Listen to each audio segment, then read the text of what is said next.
I know for a fact there is a creator. I've seen his fingerprint.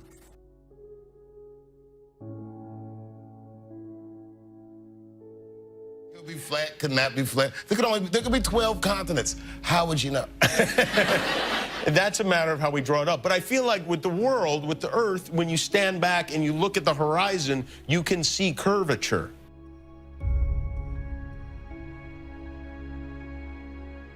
You can actually see it, unlike a dinosaur or something. Yeah, or if you fly in one direction, you'll come back around, which in a flat world probably would not happen. That is true. That is true. But these guys don't go around. They go to Cleveland, and then they go to...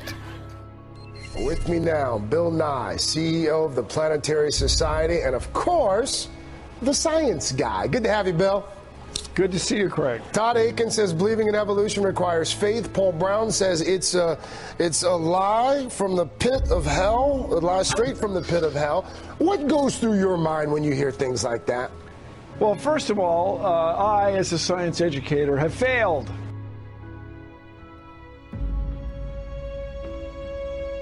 I failed. No. Evolution was discovered. It's not something people made up. It was discovered, and the evidence for it is astonishing. It's overwhelming.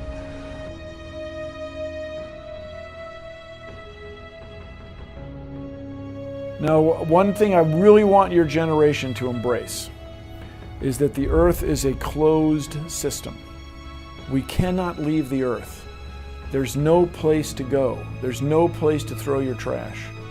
And I wouldn't be surprised if maybe not you, but your kids develop ways to mine our landfills. We throw away so much valuable stuff right now, especially raw materials. I may be wrong, of course. Always may be wrong. So how do we know the Earth is not flat?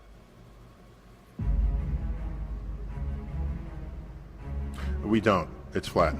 Okay. Glad we established that. So, no, here it is. If you are small, as we are as humans, and that is the entirety of your, and that is the source of your understanding of the world in which you live, then of course the world looks flat. That's not any different from being a child watching television and is presuming that the people you see on TV know you. They don't know me. Well, if you're a little child, you think they do know you because you are the center of your own universe. And to mature out of that is very hard, not only when we grow up as humans, but also as we grow up as a civilization. To realize that the Earth is not flat and that it's round means you're not in the center of the Earth. Some of the earliest civilizations we have records of were in the Middle East, okay? And that whole area is called the Mediterranean. Well, Mediterranean translates to Middle Earth. The people lived there were sure they were in the middle of the Earth. That can only be true if you think Earth is flat. Well, we have many lines of evidence to show that Earth is round, including Apollo photos of the round Earth. The only reason I reference that, of course, is you got into kind of a battle on Twitter about that a while back, earlier this year. Yeah, it wasn't a fair battle when you know you're right and you know the other person's just completely regressed in their thinking. I only jumped in because there must have been an overlap in the Venn diagram of the followers that I have on Twitter and the followers that B.O.B. had on Twitter. And I don't know how big that overlap is, but it was sufficient for people to come to me and say, you know, B.O.B. is saying Earth is flat. You got to stop him. Say something. Save him from himself. And I'm saying, what? I'm looking, and there they were. And so, and I would have left it alone because I don't have time for this until I saw him saying, I use physics and math to show that Earth is flat. Not, those are fighting words.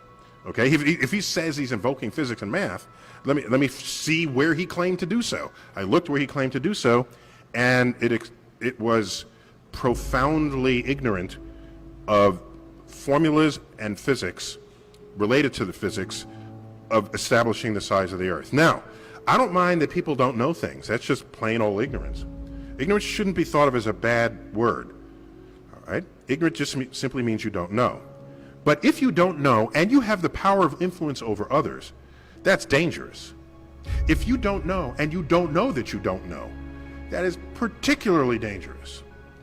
And so and I don't blame BOB, and I blame the educational system that can graduate someone into adulthood who cannot tell the difference between what is and is not true about this world.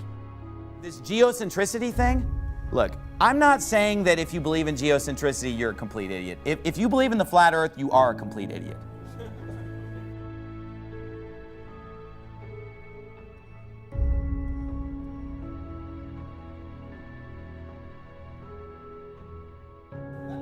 Let me go on the record and say that. But look, if you believe in geocentricity, I don't believe that you're a complete idiot, okay? I can see how you could believe that, but it's false. And the thing is, I used to just kind of ignore geocentricity and just think like, well, whatever, who cares? It's not really that big of a deal. But it seems like geocentricity is like a gateway drug into the flat earth.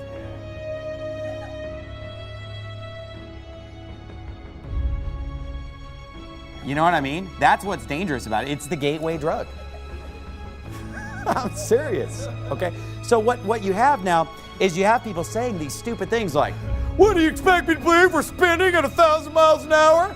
You know, I don't feel it. Okay, but here's the thing. Because, you know, the Earth's spinning, right? Okay? I mean, if we're going 1,000 miles an hour, I mean, you know? Or if we jump, we're going to land like, you know, a few feet over or whatever. But here's what they don't get, and I try to explain this to them. And they're like, why is the water so peaceful if we're spinning that fast? But here's the thing. Get on an airplane. How fast does an airplane go? About 500 miles an hour, right? So if I get on an airplane and I'm going 500 miles an hour, I have a glass of water on my tray table, and it's very peaceful. It's not going anywhere. And I can jump up and down as many times as I want, and I'm going they're saying 1,000 miles an hour. The plane goes 500 miles an hour. So why can I jump up and down and keep landing in the same spot? Why is it not just... Because the reason why is because everything's moving. It's not just the Earth that's spinning, it's the atmosphere that moves with it. It's a pressurized cabin, as it were.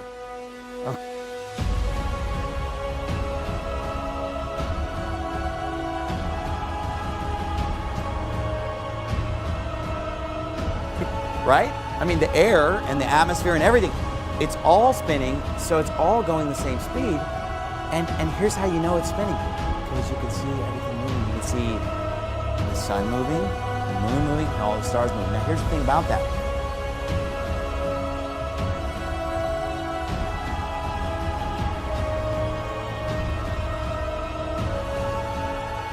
No, that we're not standing still and everything around us is spinning. But that's about as ridiculous as saying, well, how do we know that the plane's not standing still? And it's the whole world that's going by. Here's why that, and look, I know I'm getting on geocentricity tonight. And I hate this stupid subject. But it's the gateway drug, so I got to bring this up. You know, we need like dare to say no to this stuff, okay? So the thing about, you know, dad, what is it, MAD or Mothers Against Drunk, you know, science or whatever. But anyway, here's the thing about it, okay? And I feel like I have to teach this stuff. Yeah. I don't like science that much, but I feel like I have to like talk about science just because to make sure that people know what's up with this. So anyway, where were we? Yeah. Oh, sorry. No, that's all right. Go ahead. You see like the bright light back there? Incredible. Wow. Still see it? Yep, it's in the camera. Look how fast that's going, man. Look how fast. Are you getting it on video? Yep. Yeah, folks, space shuttle's going off the right side of the aircraft right now. Those of you on the right side of the aircraft, you can see the space shuttle. Wow. On the left side of the aircraft, you can probably see people on the right side of the aircraft looking at the space shuttle.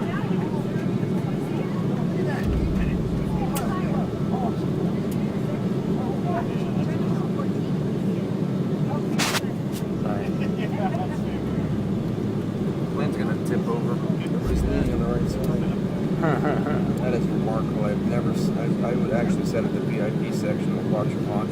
Yeah. But I've never seen it from the air. Yeah. That's incredible. Come on, air right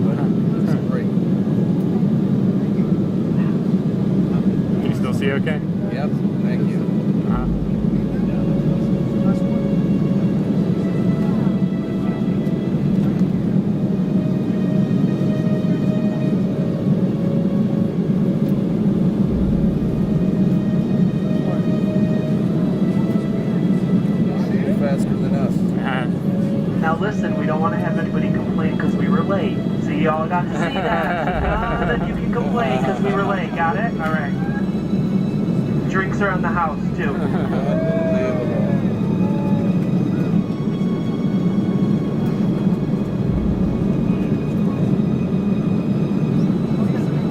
Yeah, pan over real quick so I can get a full shot of the ground.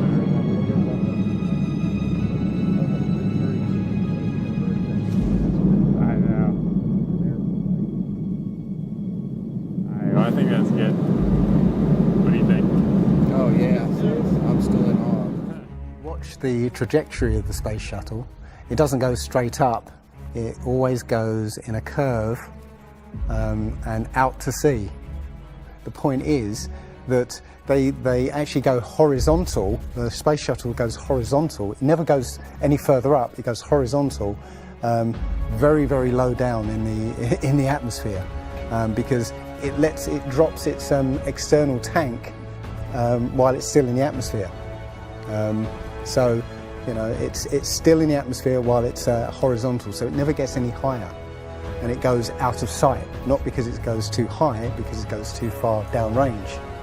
And it seems that nobody's ever on the space shuttle. And the proof of that is the Challenger disaster. In, I believe it's 1986, the Challenger exploded just after takeoff and killed 7 astronauts. But it turns out that 6 of the astronauts are still alive, and most of them are using their original names. And you can find pictures of them. They're using the same names, and they're doing ordinary jobs now.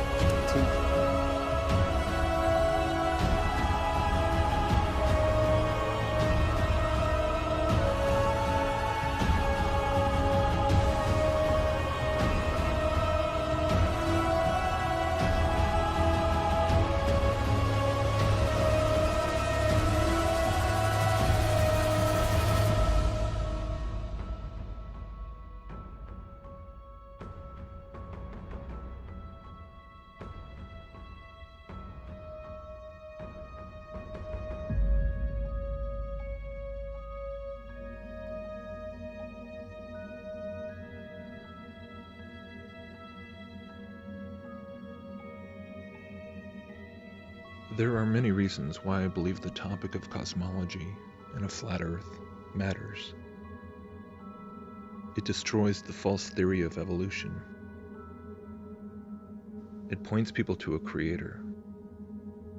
It reveals that the Bible is literally true in a sense that, honestly, most if not all of us did not previously realize. But beyond all this, the revelation and rediscovery of the original biblical cosmology in current times, these last days, serves another very interesting purpose, I believe. A very poignant and powerful eschatological purpose. Because unlike virtually all other modern attempts to defend creationism, debunk evolution, or expose the satanic deceptions of this fallen worldly system, the difference here is that it takes you all the way back to square one. All the way back to questioning practically everything you were taught in your government-backed education. Questioning everything you grew up being programmed to believe through the television. Questioning almost everything you thought you knew about the cosmos and the history of mankind.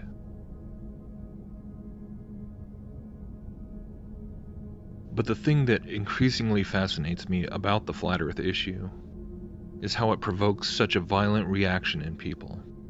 Not just people who are atheists and evolutionists, but from Christians. And not just any Christians, but even Christians who specialize in teaching on eschatology and researching Bible prophecy.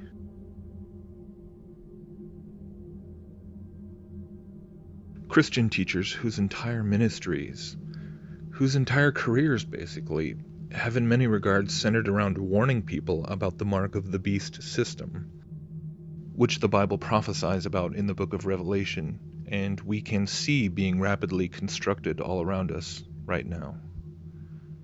They talk about the mark of the beast, how it might actually be connected to Genesis 6 and have some genetic component, the transhumanist agenda, the alien deception, UFOs, underground government hybrid programs, the technological singularity, artificial intelligence, and on and on and on.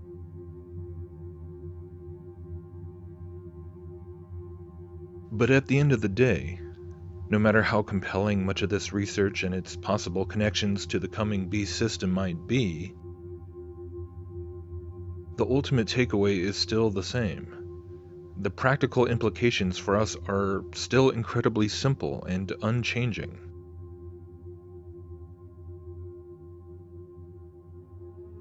Don't take the mark.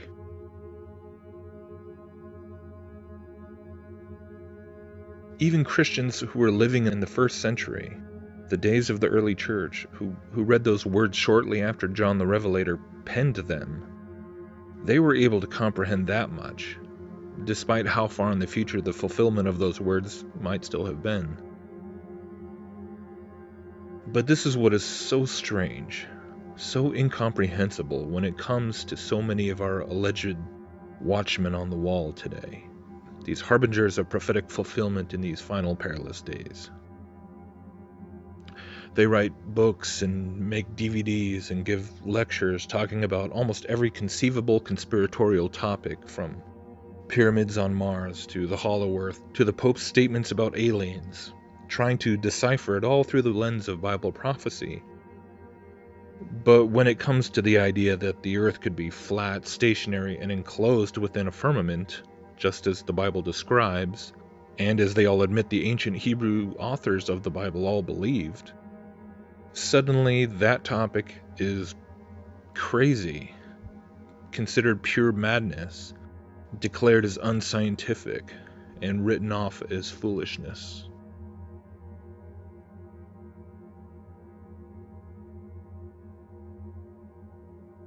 Suddenly, the men and women who supposedly are on the cutting edge of discerning the signs of the times and avoiding the pitfalls of what the Bible calls the Great Deception, they can't fathom the idea that the enemy of men's souls would possibly be able to pull off a lie about something as fundamental as the earth itself or the heavens above. Suddenly we see them resorting to the same mockery that atheists aim at creationism.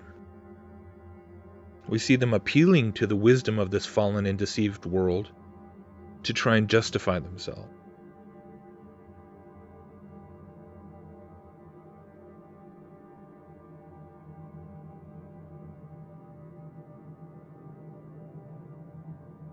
And suddenly, in all of this clamor and division and controversy, we see something being revealed that we did not quite appreciate before. We start to see just how deep this idolatrous relationship goes between the modern Christian church and the satanic systems of this world.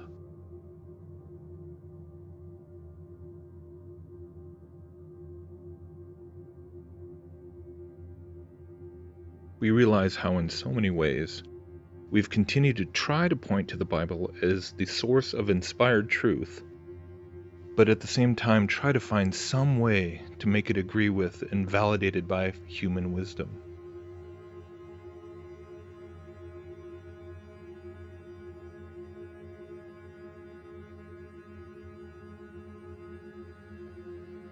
And just like touching a raw, exposed nerve, the flat earth controversy cuts deep at this idolatry and pokes it right at its most sensitive point.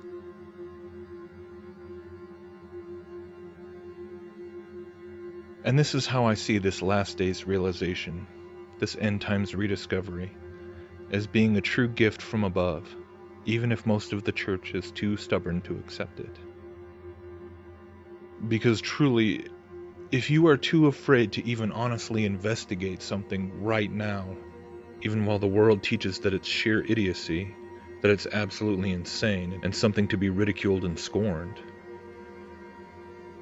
then how on earth do you seriously think you are going to fare when it finally does come time to make the decision to effectively walk away from every luxury of the civilized modern world in order to refuse to take the mark of the beast.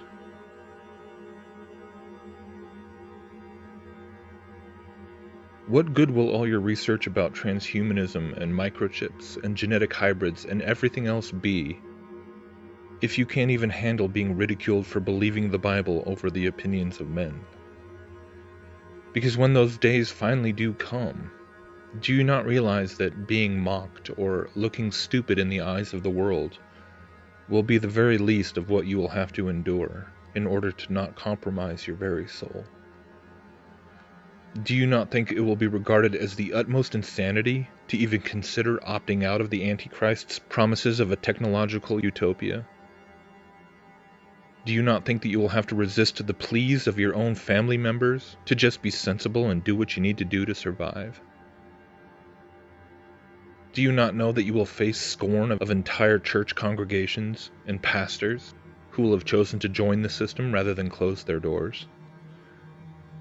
Do you not realize that you will have to live by faith in a way that you and I have never really had to do for our entire comfortable modern lives, relying on God alone to provide our basic needs, not knowing where the next meal might come from, not being able to get a paying job, not being able to buy or sell?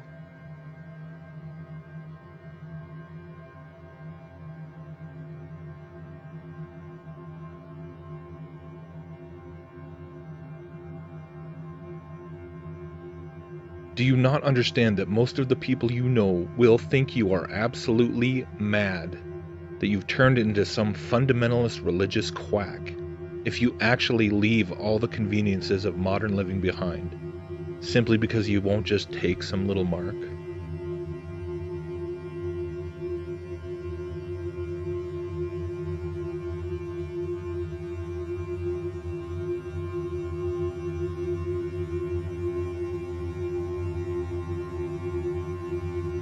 Why do you suppose that you will stand firm in the faith against all the pressures of that system, against all the ridicule, against all the hatred, against being treated like a terrorist and a criminal, even to stand in the face of your life being taken from you if you do not renounce Christ?